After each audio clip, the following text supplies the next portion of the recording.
In 1986, Commodore revamped the C64 line, giving it a fresh, modern look. So why in 1987 did the bread bin make a spectacular return? And what did it have to do with a German discount supermarket? Well, today we're going to find out.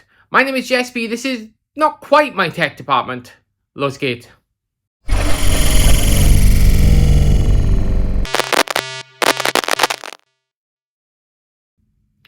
Yes, Merry Christmas one and all. It is Christmas time and that means I'm actually very busy at work, which means I can't get to the tech department, so I'm working from home.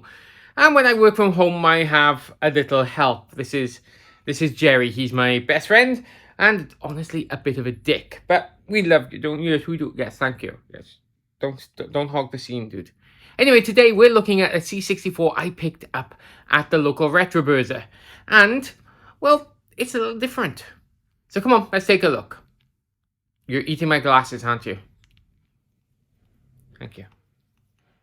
Steam sealer.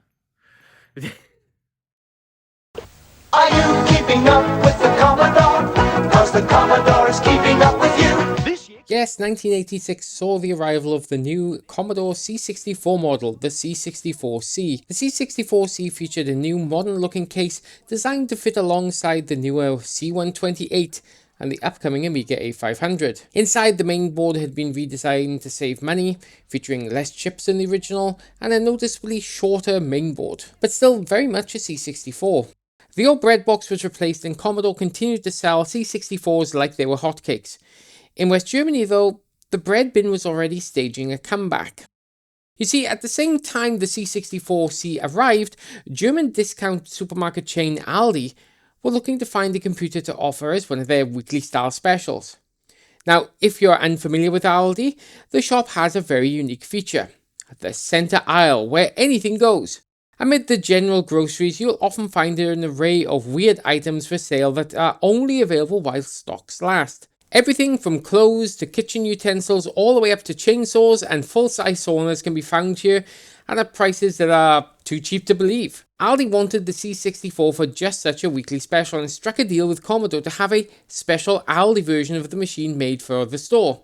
The new Aldi C64 reverted back to the original bread bin, albeit with a new lighter colour. Any old parts from around the factory were thrown together and the original style keyboards were used rather than the new C64C keycaps. The Aldi C64 was put on sale and, well, frankly, it sold out. Now, Commodore Germany realised they had a hit, and so the following year, in 1988, the C64G was released to Europe alongside the C64C. Now, I grabbed this C64G for just €50 at the Annual Retro Börse here in Vienna. It's not in great condition. I have no idea if it works, it's missing 2 keys, and is in need of a bath. First thing to do then is power up the C64 and see if it functions.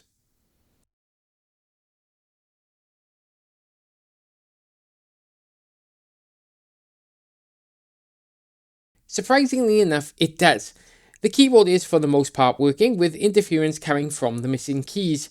The plungers are sitting on the keyboard matrix and sending spurious commands through to our machine.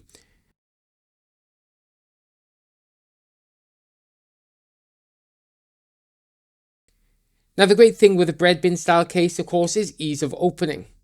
Held together with just 3 screws, the case comes apart fairly easily.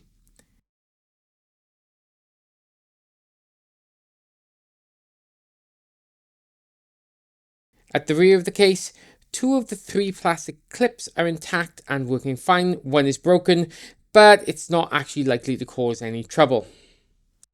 Inside, our shortboard looks remarkably good, which is great considering what the outside looks like. Explains why it's working, I guess. Our LED looks a little strange. There are 2 pins in a 3-pin plug and it doesn't line up correctly. Well, we can fix that. So it looks like our main concern is actually getting the dirt and grime off this machine, and it is filthy.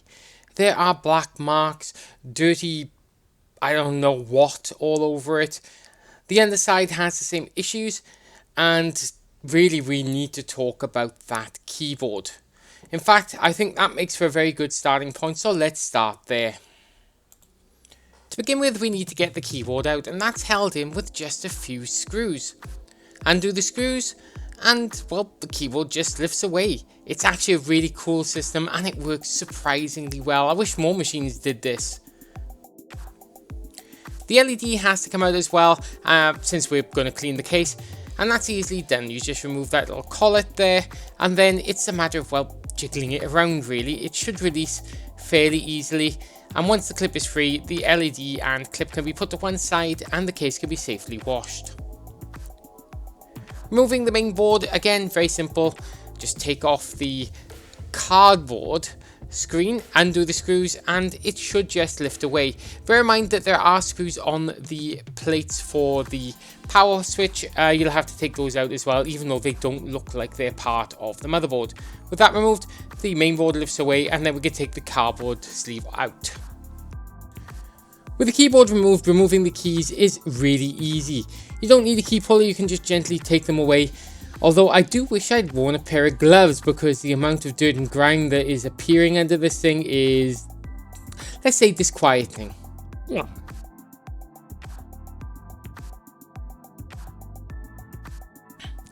Yeah, there's no getting away from it. This thing is filthy. I don't know where it had been and what had happened to it, but oh my god. Oh, I think this is going to need a bit more of a deep clean, don't you? While the underside may need a lot of cleaning, it's time for the keys to get their bath. So I've got a little tub here full of nice purple liquid, and then leave the keys to soak. Hopefully they'll come out of there with no worries. Now when it came to the keyboard, I decided it was better to keep it together rather than separate the matrix and plungers from the plastic piece itself. The keyboard was working and I really didn't want to tempt fate. So instead I'm using some wet wipes and some cleaning solution just to get the worst of the grime, grease and muck out of there, and it's actually going really well.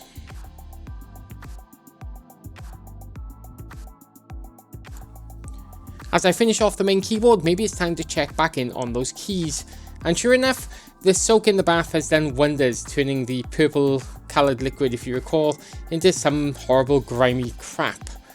Nevertheless, the keys have actually come up beautifully and there's zero sign of yellowing, so this machine must have been kept away from the sun. Or very simply, it was covered in so much grime it couldn't actually yellow. Either way, I'm setting the keys out to dry out and hopefully we can put the machine back together very soon. While they're drying, let's take a word from our sponsor, PCBWay. We all know that PCBWay make fantastic PCB boards, starting from just $5, and include things like, well, getting a replacement board for this old ZX Spectrum. What happens if your 3D printer isn't up to the task? Or you're having a little trouble with your CNC machine? Then look no further than PCBWay. In fact, if you can design it, PCBWay can help make it a reality. PCBWay, way more than just PCBs. For more information, check out the link in the description below.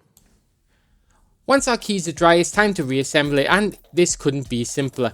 Just pop the springs on, then pop the key on top, and you're done. Now, as an extra bonus, I've put a picture of the Commodore 64 keyboard in front of me so I don't make any mistakes. So obviously, I made a mistake. Specifically the second row of alphabet keys, which I got in the wrong order. This is despite using a keyboard and mouse for over 25 years. Daily. Still, with the keys going back on, they look great, and what's really cool is there's no sign of yellowing, which means the dirt probably kept it in good condition, weirdly. Reassembling the rest of the machine is as simple as re-sticking in the paper shielding, then screwing the board into the case. This all goes relatively easily. The only thing I'm annoyed at is I don't have any video of me washing the case. However, as the last screw goes in on the keyboard, let's take a look and see how our machine looks now. There's no denying our C64 G was in a bad state. It was missing keys, it was absolutely filthy, however it still worked and was keen to do the job asked of it. So all that's left to do now is add that one missing key, and this is where things went wrong. You see, I didn't realise that the key at the top there was supposed to be a tab key. I thought it was a backspace key and ordered a backspace key, which I misinterpreted the email and ended up with that. So I'll have to reorder a key to fix it, but it'll be sorted. For now though, I'll put the key on there because it will just finish the machine. Idiot. So let's take a look at our machine now it's finally done. And what a turnaround it has been. Yes, there's nothing I can do unfortunately about that gouge on the top of the case, but the rest of the machine looks near perfect. Yes, the wrong control key is on the top there, but do you know what? It doesn't matter. The machine looks finished and it performs brilliantly. From the grime-infested mess, we've got a nice, clean and usable machine ready to give hours of entertainment to me because that's my plan. I'm going to keep this one at home for me to explore the C64 with. Now it's time to check whether it works, and our green LED light powers on, and I have an Easy Flash cartridge, one of the early ones that has Terracon on it, so let's see if it works.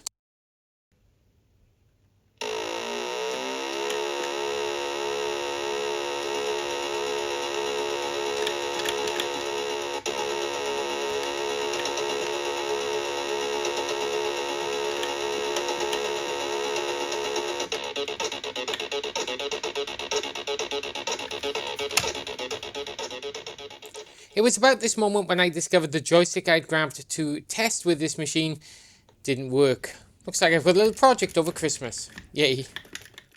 Well, the C64 is back together and working perfectly. I did screw up the key, but that's because I don't really know much about the C64 and I thought I was ordering a backspace key when it was actually the tab key. In retrospect, it all makes sense now. However, the C64 G is back together and I am so happy. In fact, I love it so much, it's going to be my go-to C64 here at home. Now, I do have two other C64s in my collection. One C64 bread bin, which you'll see later on in the year, next year for the channel, because it's a bit special. The other one I have is a C64C, and it works and it just needs a little retro brighting, but I think I prefer the bread bin if I'm honest. All that's left to say now, though, is thank you so much for watching. If you want to support us and follow us on social medias, you'll find those down here. Isn't that right? Down there? Yeah. Thank you. And yeah, when it comes to old computers, remember, reuse, rediscover, and you never know, you might find something like your own C64G just waiting for rescue. My name is Jess B. This has been my tech department. This is Jerry. All that's left to say is goodbye. Yeah. Merry Christmas. Well, the C64... well, the C64... Let me speak. Okay, we got this? You good? Yeah? Good, right. Look at the camera now, okay? Okay, do not upstage me. Do not upstage me. This is going so well. Well, today we're going to find out. My name is Jess B. I was so close to a good take and you had a bloody mumble. No, no. So why in 1987 did the bread bin make a spectacular return? You can't tell me the...